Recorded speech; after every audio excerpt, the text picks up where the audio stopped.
Durante años, la inteligencia artificial parecía una revolución digital. Código, algoritmos, datos, software, nada más. La narrativa era sencilla. Los modelos mejoraban, las empresas crecían, los usuarios llegaban, y el futuro parecía pertenecer a quien construyera la mejor inteligencia artificial. Pero algo está cambiando.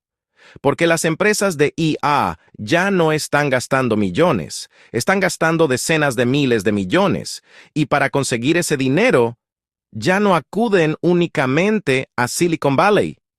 Ahora empiezan a acudir a Wall Street, y eso cambia completamente la historia.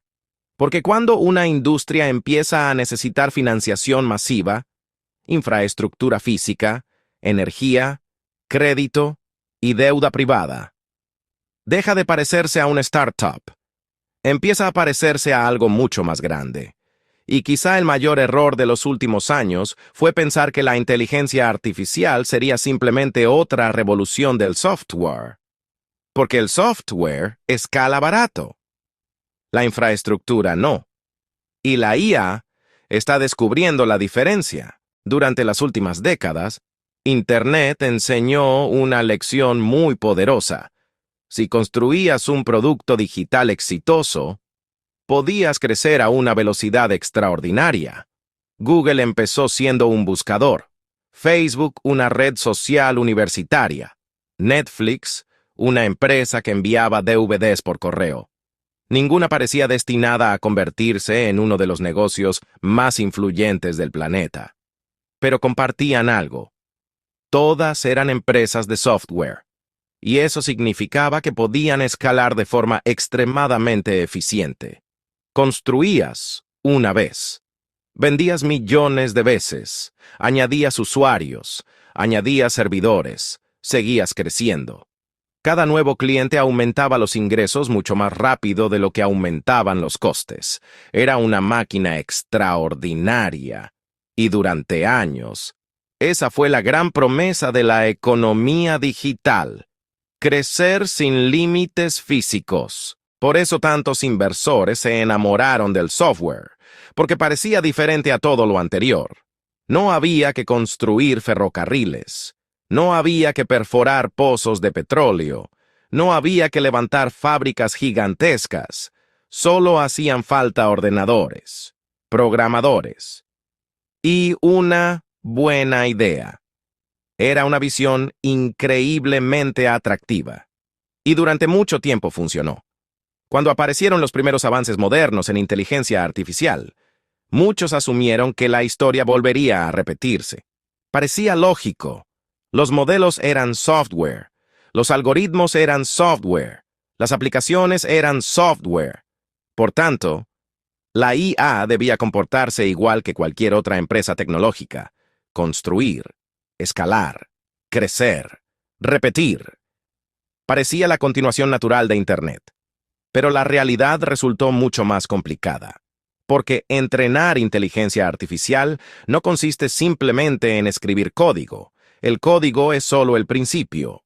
Después llega el verdadero problema: la capacidad computacional.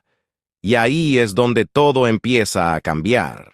Cada nueva generación de modelos requiere más potencia, más memoria, más almacenamiento, más capacidad de procesamiento, más centros de datos, más redes de comunicación, más energía, muchísima más energía. Y cuanto más avanzados son los modelos, más rápido crecen esas necesidades.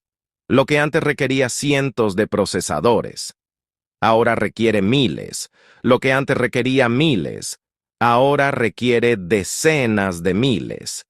Y la tendencia sigue acelerándose.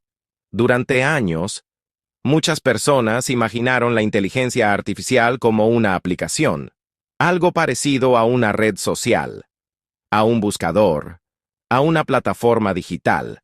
Pero los números cuentan otra historia, porque detrás de cada conversación con una IA, hay enormes infraestructuras funcionando de manera permanente, filas interminables de servidores, sistemas de refrigeración, redes eléctricas, centros de datos que consumen cantidades gigantescas de energía.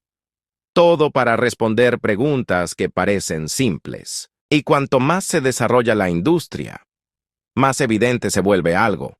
La IA empieza a parecerse menos a una aplicación y más a una infraestructura gigantesca. Los inversores empezaron a verlo antes que la mayoría, porque las facturas crecían más rápido que los usuarios. Las necesidades de computación crecían más rápido que los ingresos. Y las empresas más ambiciosas comenzaron a enfrentarse a una pregunta incómoda. ¿Cómo se financia todo esto? Durante mucho tiempo. La respuesta fue sencilla. Capital riesgo, rondas de inversión, nuevos accionistas, más financiación. El modelo clásico de Silicon Valley. Pero cuando los costes empiezan a medirse en decenas de miles de millones, las reglas cambian. Porque incluso los mayores fondos tecnológicos tienen límites. Y ahí aparece una nueva realidad. La inteligencia artificial ya no compite únicamente por talento, ni únicamente por usuarios, ni siquiera únicamente por chips. Ahora compite por capacidad computacional, capacidad energética, capacidad financiera. Y esas tres cosas son mucho más difíciles de conseguir que una aplicación viral.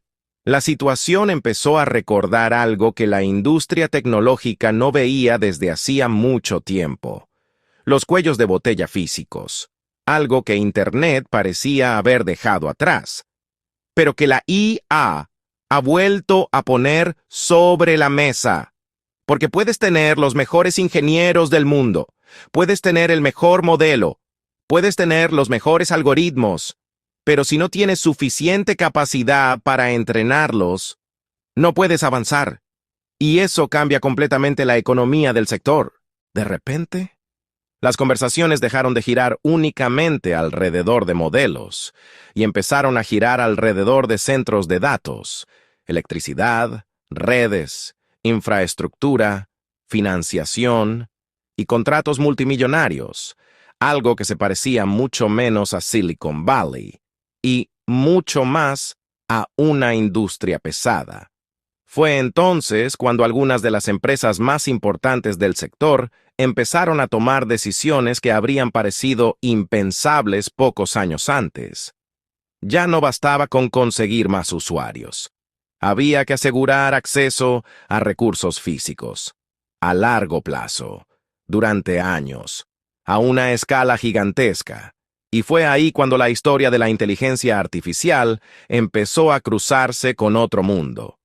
El mundo del capital institucional, el mundo de los grandes fondos, el mundo de Wall Street. Porque entrenar modelos cada vez más potentes no solo requiere más código, requiere algo mucho más difícil de conseguir: infraestructura. Y en ese momento, la inteligencia artificial empezó a parecerse menos a Internet y más a una industria completa. Y esa es precisamente la razón por la que una noticia reciente ha llamado tanto la atención de Wall Street. Porque ya no estamos hablando de una startup buscando financiación. Estamos hablando de una industria construyendo infraestructura. Según Reuters, Apollo y Blackstone respaldan una expansión valorada en aproximadamente $35,000 millones para aumentar la capacidad computacional de Anthropic. Y lo más llamativo no es la cifra. Lo más llamativo es lo que representa, porque detrás del proyecto aparecen centros de datos, capacidad energética, networking avanzado, chips personalizados, infraestructura física, elementos que normalmente asociamos a compañías eléctricas, telecomunicaciones o grandes proyectos industriales, no a una empresa de software. Durante años, las compañías tecnológicas competían por usuarios. Hoy compiten por gigavatios, y esa diferencia lo cambia todo, porque conseguir nuevos usuarios es difícil. Pero conseguir suficiente energía para alimentar miles de GPUs puede ser todavía más difícil.